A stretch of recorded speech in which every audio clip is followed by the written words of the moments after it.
Assalamualaikum warahmatullahi wabarakatuh. Sahabat sehat Rumah Sakit Yarsi, berjumpa kembali dengan podcast Om Wendy, obrolan medis bersama Wendy Kataro. Alhamdulillah sudah hadir di hadapan saya Dr. Suryo Bantolo, psikologi, spesialis neurologi, magister administrasi rumah sakit dan master of science. Merupakan gelar yang luar biasa. Alhamdulillah. Gimana kabarnya Dokter Suryo? Alhamdulillah Om Yendi sehat. Wah, ini gelarnya banyak banget ini Dokter Suryo nih. Oh, enggak juga sih sebenarnya. Ini ada 30 tahun kayaknya nih untuk sekolah dapat gelar seperti ini, Dok. Enggak juga sih. Itu ya ikut arus flow aja ya. Jadi kadang ada 1-2 kuliah yang bisa diselesaikan dalam satu waktu bersama, double degree gitu-gitu. Jadi kelihatannya banyak, cuma kadang diselesaikan dalam waktu yang sama kok itu. Iya. Tapi yang tertarik ini spesialis neurologi nih, Dokter. Ya. Kenapa Dokter tertarik dengan ambil spesialis ini? Saya senang dengan neurologi itu Pak Wendy karena beberapa alasan. Jadi kebetulan saya kan alhamdulillah diberi kesempatan selain belajar kedokteran waktu jadi dokter umum, saya juga diberi kesempatan untuk belajar ilmu psikologi. Jadi saya senang kedokteran, senang psikologi juga. Jadi saya mau melihat di mana titik temu antara psikologi dan kedokteran.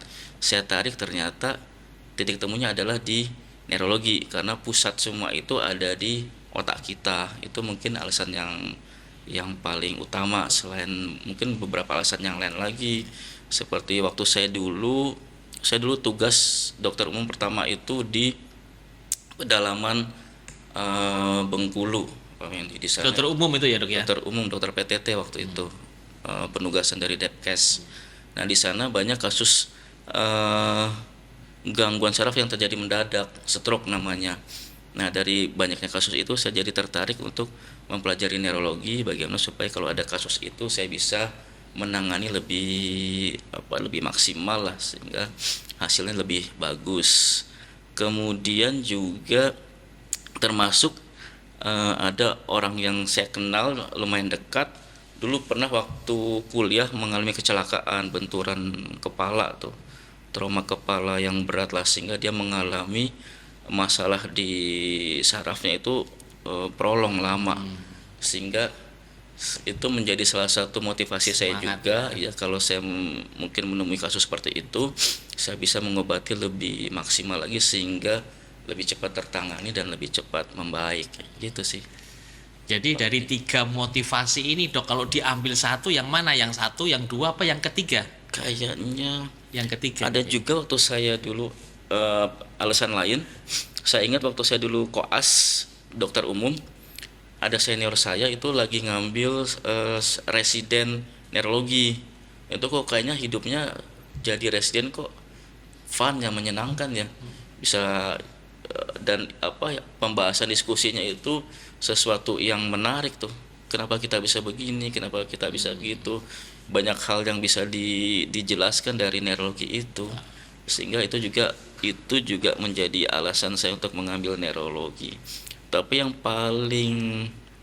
saya rasa yang paling membuat saya akhirnya memutuskan mengambil neurologi, Pak Wendy, karena basic saya itu, saya punya ilmu kedokteran, saya juga punya ilmu psikologi, sehingga saya ambil benang merahnya, kesamaannya di mana, titik temunya di mana, itu di neurologi itu, karena pusatnya adalah otak, sama-sama otak gitu. Oke.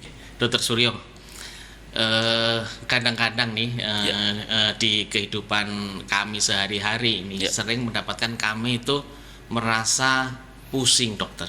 Pusing, oke? Ya, Dokter mungkin bisa sampaikan ini pusing itu. Jadi pusing itu kan suatu keluhan ya, atau kalau dalam dunia medis itu namanya suatu simptom atau keluhan. Nah, dari keluhan itu nanti sebagai pintu masuk kita untuk menelusuri lebih lanjut lagi sampai pada akhirnya sampai ke satu diagnosis dan tata laksana. Cuma kalau kita bicara mengenai pusing, Pak Endi ya, Iya. itu harus dibedakan dengan yang namanya nyeri kepala. Itu karena itu suatu gejala atau simptom yang sebenarnya berbeda. Setiap hari kasus yang paling banyak yang dokter hadapi apa ya dok ya? Di bagian neurologi, Iya. kalau di bagian neurologi itu kalau dirawat jalan Iya. di poliklinik, Iya. Pak Wendy, mayoritas kasusnya adalah kasus nyeri. Hmm. Nyeri dari ujung kepala sampai ujung kaki itu biasanya datang ke dokter saraf, karena nyeri itu kan bagian dari masalah sensorik. Sensorik itu kan masalah di bagian neurologi. Iya. Ya, itu paling banyak nyeri sih. Terutama nyeri kepala mungkin ya. Eh, Berbicara mengenai yang dokter sampaikan nyeri, Mm. apakah ini sangat berbahaya dok untuk kita? Bisa berbahaya bisa tidak, Pak Bendi, tergantung penyebabnya. Kalau penyebabnya gangguan struktural yang fatal bisa berbahaya. Tapi alhamdulillahnya ini mungkin bless atau karunia dari Allah ya. Iya. Hampir semua nyeri itu mayoritas itu tidak berbahaya.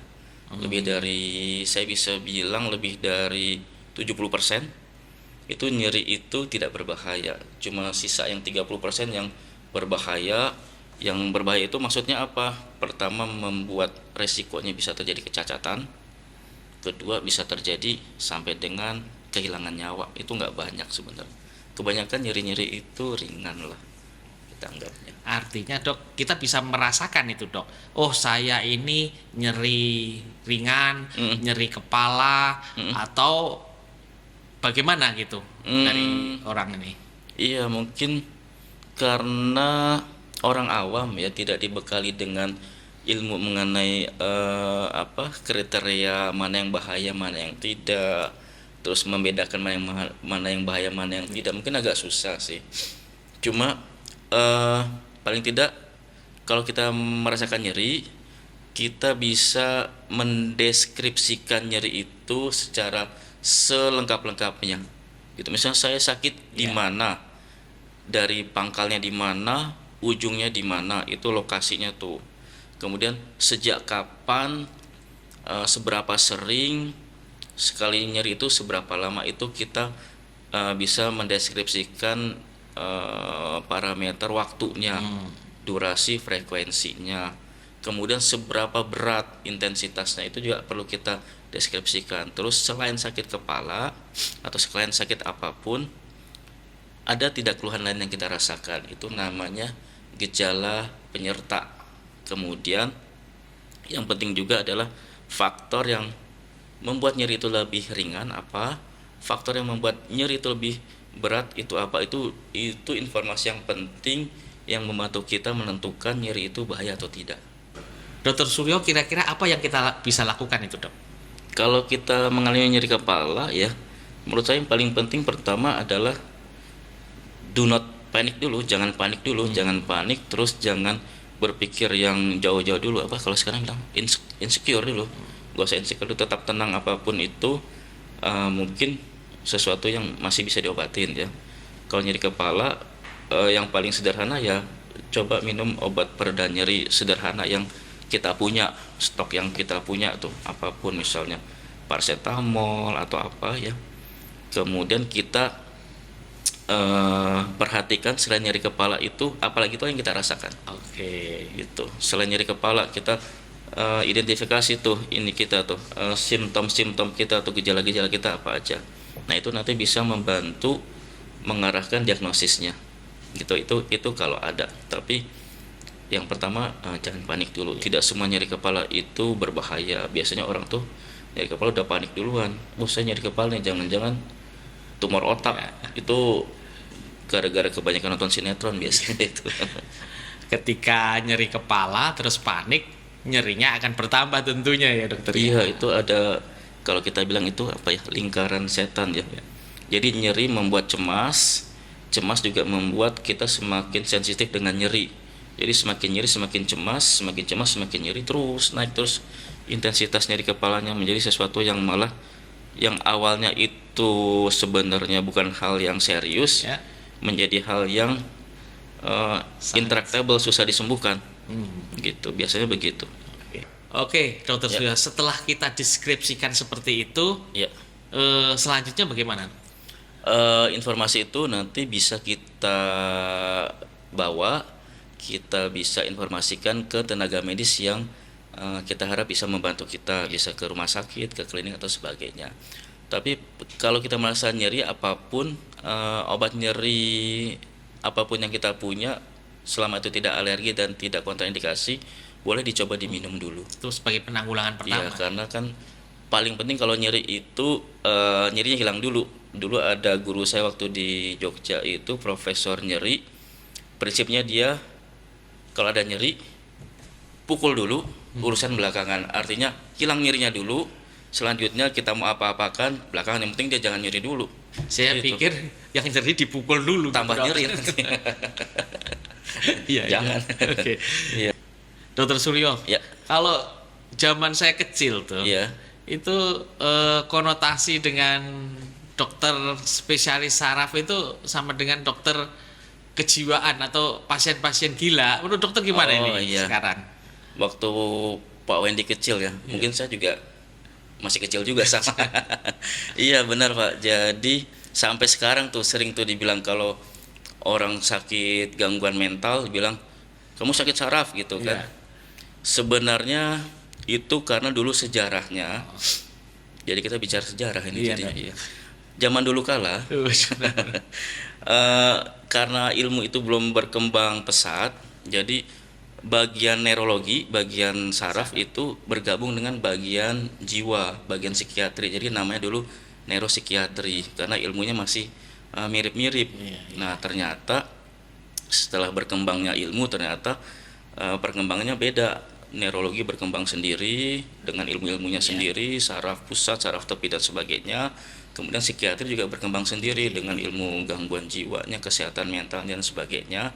Sehingga karena ilmunya berbeda akhirnya berpisah. Iya. Neurologi sendiri, psikiatri sendiri. Cuma karena sudah terlanjur lama kalau orang gangguan mental atau sakit gila gitu berobat ke dokter neuropsikiatri, dokter saraf dan dokter jiwa sekaligus, sehingga sampai sekarang akhirnya masih stigma kalau orang sakit jiwa itu sakit Ke saraf. Iya. iya. Saya masih pernah menemui itu dokter spesialis jiwa dan dokter spesialis saraf yang masih jadi satu. Itu dulu senior saya terakhir tahun 2015 itu masih ada sisa-sisa terakhir dokter saraf dan dokter jiwa sekaligus. Tapi setelah itu nggak ada lagi. Jadi harusnya sekarang itu sudah beda kalau orang gangguan mental, gangguan psikiatri, gangguan jiwa ke dokter psikiatri. Kalau gangguan saraf baik saraf pusat, saraf tepi ke dokter saraf. Jadi mudah-mudahan suatu hari nanti sebutannya kalau orang sakit jiwa bukan kamu sakit saraf. Kamu sakit psikiatri gitu. Nah, tapi itu mungkin nanti. Iya. Iya. Baik, dokter. Terima kasih Dokter Suryo Sama-sama Om Wendy. bisa hadir di Iya. podcast Om Wendy. Mudah-mudahan penjelasannya menjadi ilmu bagi kita semua. Oke. Terima kasih sahabat sehat Rumah Sakit Yarsi. Demikianlah podcast dengan Dokter Suryo Bantolo untuk siang hari ini. Jika sahabat sehat Yarsi mengalami nyeri kepala, bisa langsung datang ke Poliklinik Neurologi Rumah Sakit Yarsi. Terima kasih atas perhatiannya. Salam podcast Om Wendy, obrolan medis bersama Wendy Kataro. Assalamualaikum warahmatullahi wabarakatuh.